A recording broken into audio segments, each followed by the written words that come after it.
गम खाई तो लाल खिलाए। आखिर क्या है ये गम और क्या है लाल, और क्या है इस कहानी का मतलब? दोस्तों, ये कहानी सिर्फ एक कहानी नहीं है। ये कहानी हमारे दैनिक जीवन को मोड़ने के लिए, एक अच्छी दिशा देने के लिए काफ़ी है।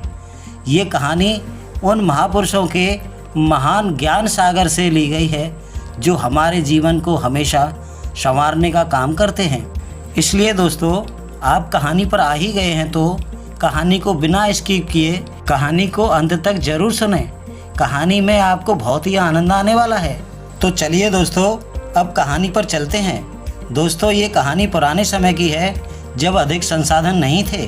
दोस्तों, एक गांव में एक परिवार रहता था जिसमें माँ सुनीता, पिता सोहन लाल, उनकी 3 बेटियां और एक बेटा सुनील जो सबसे छोटा होता है। सभी लोग बड़े ही प्यार से रहते थे। सोहन लाल अपने बच्चों को लेकर बड़े ही गंभीर रहते थे। बच्चों के बचपन से ही उनके लिए अच्छे अच्छे सपने संजोते थे और सोचते थे कि अपनी बेटियों की शादी अच्छे परिवारों में करूँगा और अपने इकलौते बेटे के लिए एक ऐसी लड़की ब्याह के लाऊंगा जो सुशील हो, नेकी की मूरत हो और गृह लक्ष्मी के सर्वगुण संपन्न हो। दोस्तों, धीरे धीरे बच्चे बड़े हो जाते हैं और सोहनलाल बेटियों के सयाने होने पर एक एक करके बेटियों को पराया यानी शादी कर देते हैं। और कुछ समय बाद बेटा सुनील भी शादी योग्य हो जाता है, जो बड़ा ही संस्कारी और आज्ञाकारी होता है। अब उसके भी रिश्ते आने लगते हैं। सदाचारी होने के कारण सुनील के पिता सुनील के लिए सुनील के अनुरूप जो उन्होंने अपनी कल्पनाओं में जैसी बहू सोची थी वैसी बहू लाना चाहते हैं। लेकिन दोस्तों, इंसान का चाहा शायद ही कभी पूरा होता हो। काफ़ी खोजबीन और जांच पड़ताल करने के बावजूद भी होने को कुछ और ही मंजूर था। प्यारे भाइयों, सुनील का रिश्ता जिस सुधा नाम की लड़की से पक्का होता है, उस लड़की का अपने मायके में किसी लड़के से अफेयर चल रहा था, जिसका सुधा के माता पिता को भी पता नहीं था। लोक लाज और परिवार के दबाव के चलते सुधा और सुनील की शादी तो हो जाती है, मगर सुधा अपने प्रेमी को भुला नहीं पाती। अंत में सुधा की शादी होकर सुनील के साथ अपने ससुराल आ जाती है और अपने ससुराल में कुछ समय रहने के बाद रक्षाबंधन का समय आ जाता है। राखी के त्यौहार पर अक्सर नवविवाहित जोड़े बूरा खाने जाते हैं, जिसमें लड़की मायके में अपने भाइयों को राखी बांधती हैं। साथ ही साथ सखी सहेलियों के संग झूला झूलने का, मस्ती करने का मौका पाती हैं। साथ ही लड़के ससुराल का विशेष प्यार और खातिरदारी पाते हैं। इसी त्यौहार के चलते सुधा अपने पति सुनील के साथ अपने मायके आती है और 2-3 दिन त्यौहार मनाने के बाद सुनील के ससुराल वाले सुधा और सुनील को अगले ही सुबह बड़ी ही हंसी खुशी के साथ विदा कर देते हैं। क्योंकि दोस्तों, हमने कहानी के शुरू में ही बताया है कि पहले के समय में संसाधनों की कमी थी। इसी के चलते पैदल के रास्ते अधिक होते थे।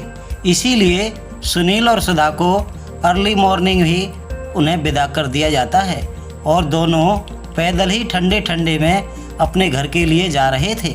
रास्ते में चलते चलते सुधा को प्यास लगती है और एक बगीचे के पास रास्ते के किनारे कुएं पर रस्सी और बाल्टी रखी दिखाई देती है। कुएं पर रस्सी और बाल्टी देखकर सुधा सुनील से कहती है, स्वामी, मुझे बहुत प्यास लगी है, क्यों ना इस कुएं पर जाकर थोड़ी प्यास बुझा ली जाए। इस पर सुनील कहता है, क्यों नहीं प्रिय, चलो पानी पी लेते हैं। कुएं पर पहुंचकर सुनील ने सुधा को कुएं के किनारे पेड़ की छाया में उगी हुई हरी हरी घास पर बिठा दिया और स्वयं पानी खींचने के लिए कुएं पर आगे बढ़ा और रस्सी और बाल्टी लेकर कुएं में फंस दिए। बाल्टी को पानी से भर जाने पर सुनील बाल्टी को ऊपर खींचने लगा। सुनील पानी खींच ही रहा था कि अचानक सुधा ने पीछे से आकर सुनील में धक्का दे दिया और सुनील कुएं में जा गिरा। सुनील में धक्का देने के बाद सुधा अपना सामान लेकर वापस अपने मायके आ जाती है और परिवार वालों से कहती है कि आपका दामाद मुझसे मारपीट करके मुझे अकेला छोड़कर चला गया। मैं रोती रह गई। मैं करती भी तो क्या करती, मैं जाती भी तो कहाँ जाती, इसलिए मैं वापस अपने घर आ गई हूँ। इस पर घर वाले बोले, ठीक है बेटी, तू चिंता मत कर, वो कभी तो आएगा, हम उससे अपना हिसाब किताब चुकता कर लेंगे। इधर कुएं में गिरा हुआ सुनील अपने चारों हाथ पैर फैलाकर अपनी पीठ के बल पानी पर लेट जाता है और कुआं सकरा होने के कारण सुनील अपने हाथ पैरों को किनारों से अड़ा लेता है और किसी राहगीर के आने का इंतजार करने लगा। सुबह का समय था, इसलिए पशु चराने वाले ग्वारिया लोग वहां से गुजर रहे थे। ग्वारिया लोग अपना खाने पीने का बंदोबस्त हमेशा अपने साथ रखते थे और पानी पीने के लिए रस्सी बाल्टी भी अपने साथ रखते थे। उनमें से एक ग्वारिया पानी पीने और पानी लेने के लिए उस कुएं पर आता है और जैसे ही ग्वारिया ने अपनी बाल्टी कुएं में डाली, वैसे ही कुएं में गिरे हुए सुनील ने पकड़ लिया।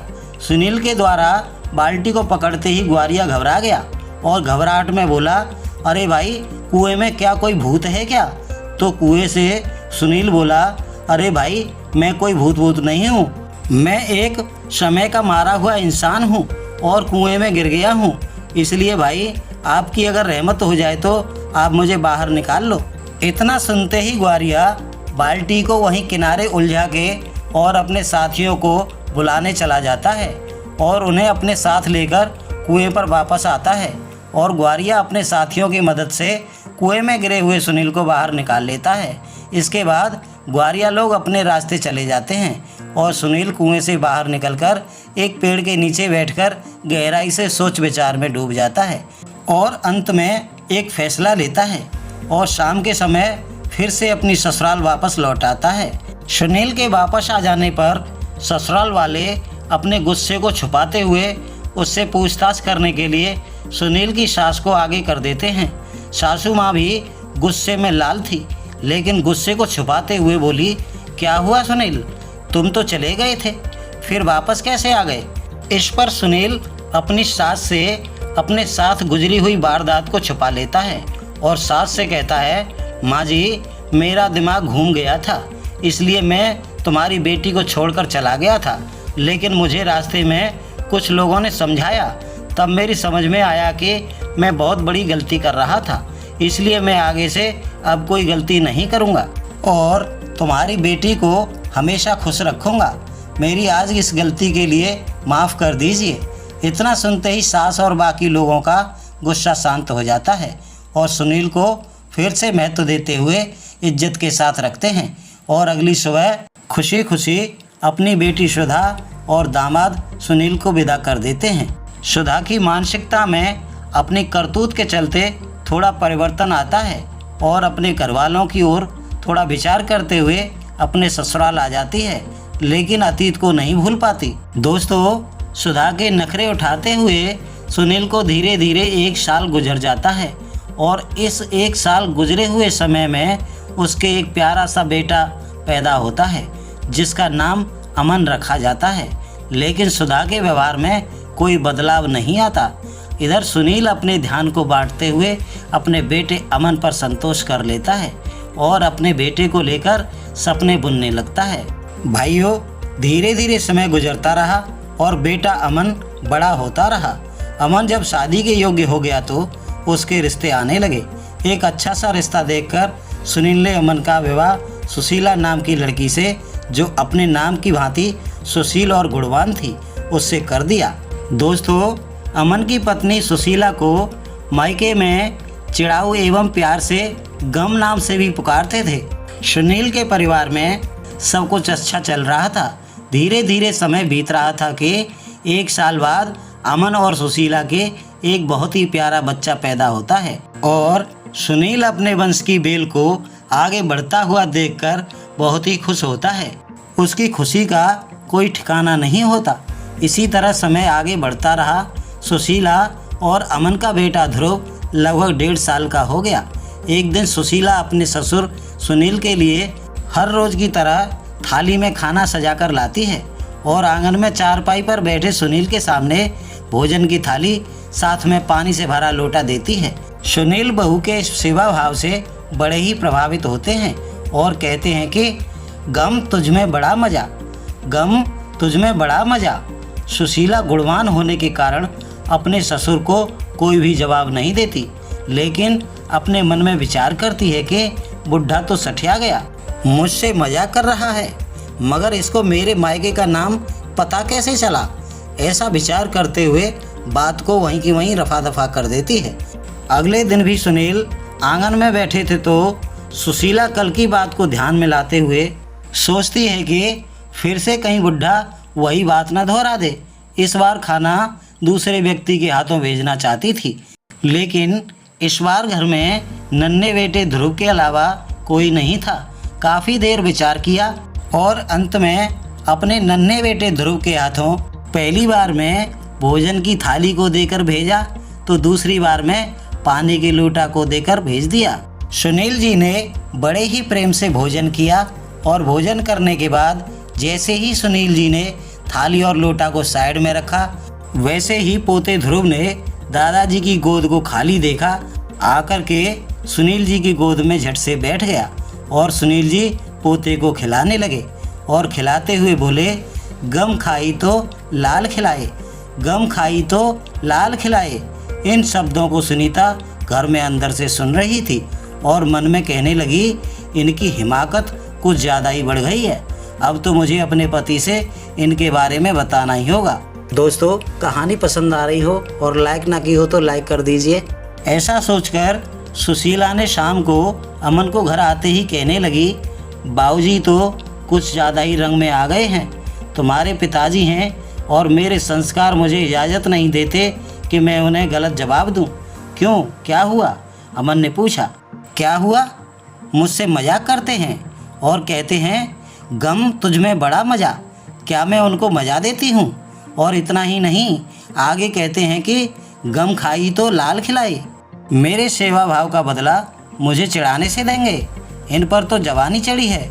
इतना सुनते ही अमन बड़े ही हैरानी से सोचता है कि पिताजी ऐसा कैसे सोच सकते हैं, ऐसा व्यवहार कैसे कर सकते हैं। लेकिन अमन गुस्से को सीने में दबाए पिता सुनील जी के पास पहुंचता है और कहने लगा, पिताजी आपकी बुद्धि भ्रष्ट हो गई है क्या, या फिर विवेक मर चुका है जो आप अपनी बहू के लिए ऐसे शब्द बोलते हैं। अमन के इतना बोलने पर सुनील जी बड़ी हैरत भरी नज़रों से अमन की तरफ देखते हैं और कहते हैं, बेटा सुशीला तो मेरी धर्म की बेटी है, मेरे घर की लक्ष्मी है, भला बहू से मैंने ऐसा क्या कह दिया जो तू मुझसे इस तरह से इस रूप में बात कर रहा है? क्या कह दिया ये आप पूछ रहे हैं? आप कहते हैं कि गम तुझमें बड़ा मज़ा, गम खाई तो लाल खिलाए। सुनील जी कहते हैं, इसमें क्या गलत है, क्या बुरा है? बेटा बताओ तो सही।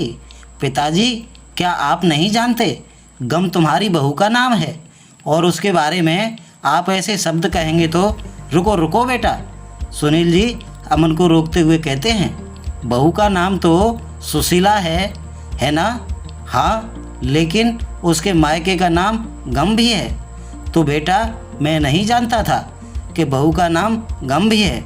बेटा जो कुछ भी कहा बहू से नहीं बल्कि मैंने अपनी किस्मत से कहा, और तू ज़्यादा जानना चाहता है तो अपनी माँ को बुला के ले आ और मेरे पास बैठ जा, तब तुझे पता चलेगा कि मैंने किसे कहा और क्यों कहा। अमन अपनी माँ सुधा को बुलाकर लाता है और अपने पिता सुनील के पास बिठा देता है। सुनील जी अपने अतीत को अपनी बीवी यानी अमन की माँ सुधा से दोहराने को कहते हैं। जब अपने पिता के कुएं वाली घटना को सुनकर बेटा अमन को बड़ा ही खेद होता है और इस पर सुनील जी कहते हैं, बेटा मैंने जो शब्द कहे थे उनका पूरा सच ये है कि अगर मैंने गम नहीं खाई होती तो मेरा घर बसने से पहले ही उजड़ जाता और ना ही मैं तुम्हें देख पाता और ना ही तुम्हारे बच्चों को और ना ही मुझे खाट पर बैठे हुए भोजन मिल पाते। बहू खाट पर मेरे लिए भोजन लाई तो मैंने कहा था गम तुझमें बड़ा मज़ा, और आज तुम्हारी शादी के बाद मैंने अपने पोते को अपनी गोद में खिलाया तब मैंने कहा था गम खाई तो लाल खिलाए। अगर उस समय मैंने गम ना खाई होती तो बेटा क्या ये सब मैं देख पाता? इसलिए बेटा मैंने उस समय गम खाई तो आज मैं और मेरा घर संसार सब आबाद है, तो मैं और तुम्हारे बच्चे यानी मेरे पोते आज सबको मैं देख पाया हूँ। इतना सुनते ही बहू सुशीला और बेटा अमन दोनों अपनी गलतफहमी पर अफसोस जताते हैं और पिताजी से माफ़ी मांगते हुए उनके पैरों में गिर जाते हैं और कहते हैं, पिताजी हमें माफ़ कर दीजिए, हमने आपको गलत समझा, हमसे भूल हो गई। इधर सुधा भी अपने पति सुनील के चरणों में गिर जाती है और कहती है, स्वामी मुझे आप भी माफ़ कर दीजिए, क्योंकि मुझसे भी बहुत बड़ी भूल हुई है। मैंने आपको हमेशा नज़रअंदाज किया है, लेकिन आज मुझे सच में समझ में आया है कि अपना परिवार, अपना घर संसार अपना ही होता है। अपने घर संसार जैसा सुख कहीं नहीं है। दूर के ढोल सिर्फ सुहाने होते हैं। इतना सुनते ही सुनील जी ने सभी को अपने हृदय से लगा लिया और सभी लोग खुशी खुशी रहने लगे। कहानी यहीं पर समाप्त होती है। कहानी थोड़ी सी भी आपको पसंद आई हो तो लाइक शेयर जरूर कर दीजिए। मिलते हैं अगली कहानी के साथ, तब तक के लिए आप सभी को प्यार भरा नमस्कार।